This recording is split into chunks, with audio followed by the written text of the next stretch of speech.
smatram da je Vjekoslav Plajić potpuno objektivan.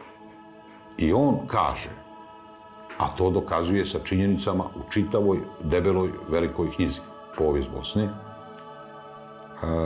da je bosanskom kralju, Tvrtku I. Kotromaniću, pošlo za rukom uspio je u onome u čemu nisu uspjeli ni srpski car Dušan Silni, ni hrvatski Zvonimir ni Tomislav, a to je da objedini i Hrvatsku i Srbiju pod okriljem Bosne.